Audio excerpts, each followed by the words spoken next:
Olha, com alegria nós chegamos até você nesta manhã com mais um momento de fé pela sua Rádio Grande FM.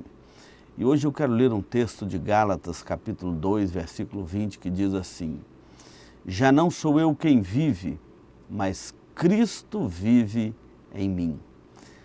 É interessante a vida do apóstolo Paulo. O apóstolo Paulo, antes dele ser esse apóstolo Paulo, apóstolo aos gentios, nunca podemos esquecer que ele era um homem violento, um perseguidor dos cristãos, que entrava nas casas, matava, prendia, torturava, obrigava os cristãos a blasfemarem contra Deus para matá-los. Enfim, era um homem cruel.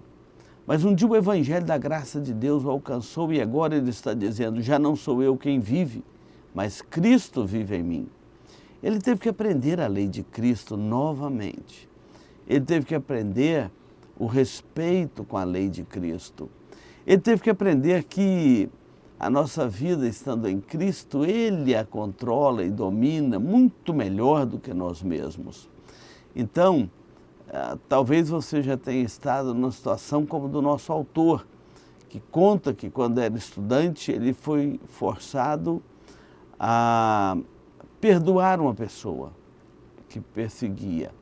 E ele, depois de perdoar aquela pessoa, ele então voltou para aqueles que estavam à sua volta para dar aquela grande lição de que ele precisava não só de perdoar aqueles que o haviam ofendido, uma pessoa havia insultado a ele, mas ele também deveria cumprir a lei de Cristo.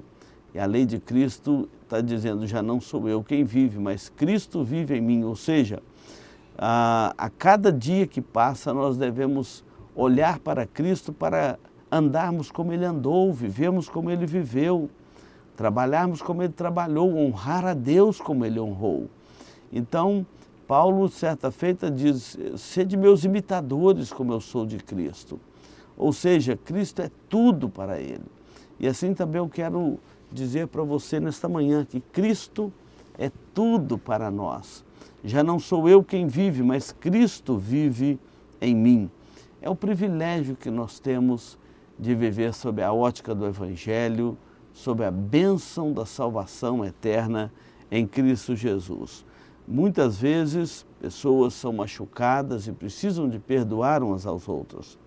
Muitas vezes você não é o machucado, você é aquele que está machucando. Você é aquele que está provocando a ferida no outro. Então a palavra de Deus vai nos exortar que o Espírito de Cristo precisa de estar em nós. Já não sou eu quem vive, mas Cristo vive em mim. Amar como Ele amou, andar como Ele andou, é uma tarefa difícil, mas é a tarefa mais segura para a nossa alma. Então eu quero desejar a você e a sua família que possa também dizer como Paulo aqui: já não sou eu quem vive, mas Cristo vive em mim. Se a sua vida está bagunçada, a sua família também, você pode dizer: Senhor, pela fé, eu quero assumir aqui um compromisso com o Senhor. Já não sou eu quem vive, mas Cristo vive em mim, o Senhor vive em mim. E assim Deus abençoará a sua vida e te trará um novo sentido ao seu viver. Que Deus te abençoe nesta manhã e que esta graça bendita de Deus em Cristo esteja sobre a sua vida, sobre o seu coração. E todas as vezes que você pensar em desistir, você lembra disso: já não sou eu quem vive, mas Cristo vive em mim. Que Deus assim te abençoe em nome de Jesus. Amém.